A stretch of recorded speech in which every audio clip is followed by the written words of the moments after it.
Election commission से पूछा कि आप इलेक्शन क्यों नहीं करा रहे, और इलेक्शन कमीशन ने उसके जवाब में ये कहा कि हमें ये बताया गया है कि पाकिस्तान बहैसियत रियासत कोलैप्स कर गया है, ना हमारे पास 8-10 मिलियन डॉलर हैं जिससे हम ये इलेक्शन करवा सकें, ना हमारे पास सिक्योरिटी के लिए लोग हैं कि जिनको हम सिक्योरिटी दे सकें, और ना ही कोई ऐसा और हमारा बाकी रह गया है कि जिससे हम कहें कि ये मुल्क एक फंक्शनल मुल्क है।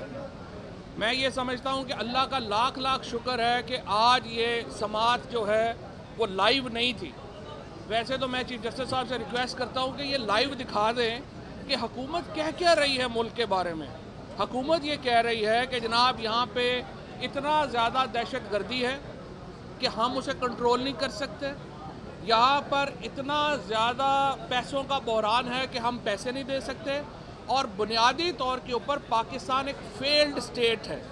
ये हुकूमत का मौक़िफ़ है इलेक्शन ना कराने के लिए। अच्छा, हुकूमत का जो बुनियादी क्लेम है वो यही है कि इलेक्शन के लिए हम इसलिए नहीं करा सकते कि पाकिस्तान बहैसियत रियासत जो है वो कोलैप्स कर चुका है और ये हम नहीं कर सकते। इलेक्शन कमीशन ने कहा है कि अगर आप असिस्टेंस दे दें और हमें पैसे दे दें और असिस्टेंस दे दें तो हम कराने के लिए इलेक्शन जो है वो तैयार है।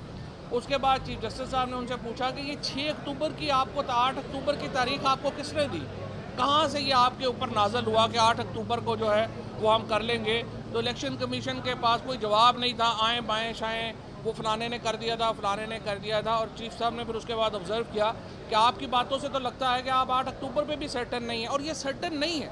जिस तरह शेख साहब ने अभी कहा है, देखिए सारा मकसद ये है कि नामजदगियों के ऊपर पाकिस्तान के अवाम को इक़्तिदार से बाहर रखा जाए। अगर ये इतनी सिक्योरिटी सिचुएशन ख़राब है तो आप सारी पुलिस इस वक्त जो है, सारी रेंजर्स जो है वो तहरीक इंसाफ के लोगों को उठाने में क्यों लगी हुई है?